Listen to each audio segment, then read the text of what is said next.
Let's look at the economic stagnation of Europe, the idea that we're hitched to the wrong horse. Is there any way that can end while the Eurozone stands? I think the Eurozone is a complete disaster, and I'm not a Johnny-come-lately on this subject. I was saying it right from the beginning. And the problem is really, it's twofold. Firstly, you've got these countries on the southern periphery, Greece, of course, the most intense example, but also Italy, Spain and Portugal, which are uncompetitive. In the past, they would have depreciated their exchange rates, and that would have kept them in the game, essentially. They can't do that. So they're mired in a dreadful situation, low GDP, huge unemployment. Greece has lost 25% of its GDP during the last 6 or 7 years. I mean, horrendous, really horrendous. That's problem number one. But the second aspect is it's not fully appreciated, and this is, I think, at least as important. And that is the tendency for Germany and the Netherlands, and some other countries, but mainly those two, to do too much saving. They run their policies too tightly. The German companies sell sort of wonderful stuff across Europe and across the world, and then the income received from that is not fully spent. Now, in the days of, this is vital to the euro, it's right at the centre of the euro question. In the days before the euro, when the Deutschmark was in existence, the Germans were just as German then. They were wonderful engineering and exporting and making things, they worked jolly hard, all that stuff, and they had a natural tendency to run up surpluses, to save too much then. But the currency stopped that tendency from being fully realised. They would do all this non-spending and working, and up would go the Deutschmark, and that would attenuate these tendencies to be able to export a lot. And so it's the combination of those two things. So what the euro has done is it's locked together these two groups of countries that behave fundamentally differently. And in the old days, the exchange rate acted as a flex, a hinge, enabling those two sorts of countries to work together. Without it, well, you've got this ghastly stagnation. So without the common currency, if we just had a European Union without a common currency, could that have lasted? Could that have worked better? Oh, I think it would have worked much better. I mean, most of what's wrong in the European Union at the moment is, I think, the euro. But if you look at the historical record, it's quite clear that Europe was not doing that well before the euro came into existence. I mean, the gaps aren't huge, but they're there. Go back far enough, of course, right from the beginning, the European Union was very successful, which is the real reason why Britain joined.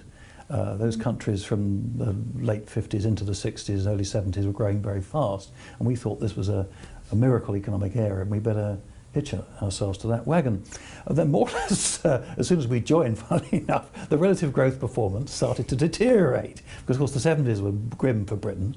Come the 80s, we started to improve, the continent started to do a bit worse, and then we got the emerging markets growing very strongly. And throughout the last 20 or 30 years, the performance of the Eurozone compared to other countries around the world has been deteriorating. Mm. And in terms of countries possibly leaving the euro, like, you're not particularly concerned about Greece, are you? But you're rather concerned about some of the other peripheral nations. Well, I think for Greece to leave is a huge step, of course. I think it would be a good thing for Greece. If I were advising the Greek government, I would advise them to do precisely that. You have to wonder who is advising them not to. Well, I think this is actually largely political, really. I mean, very often, you know, people say to me, why is it that the Greek government or the Greek people don't want to leave the euro? And I say to them, I think this is a bit like the economic equivalent of Stockholm syndrome.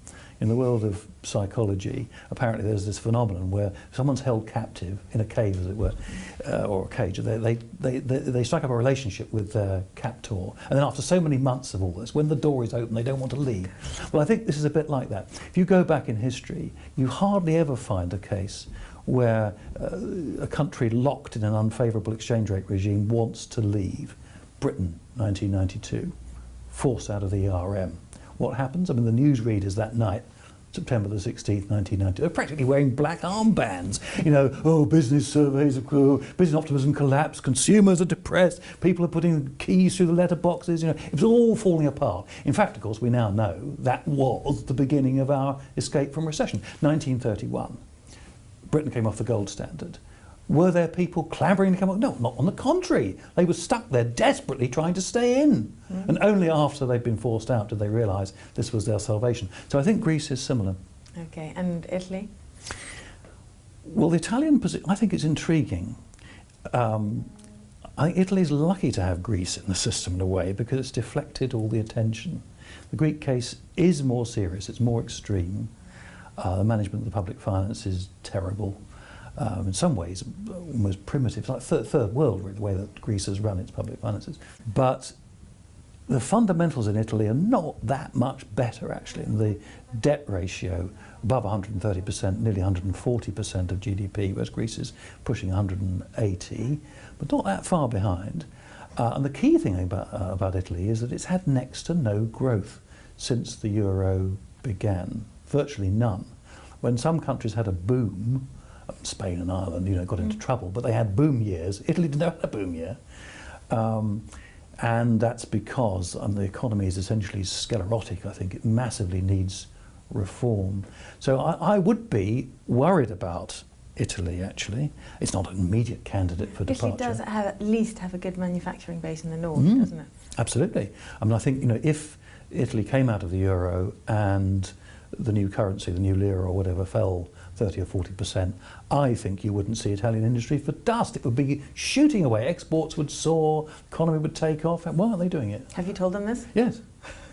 Hopefully they'll read the book.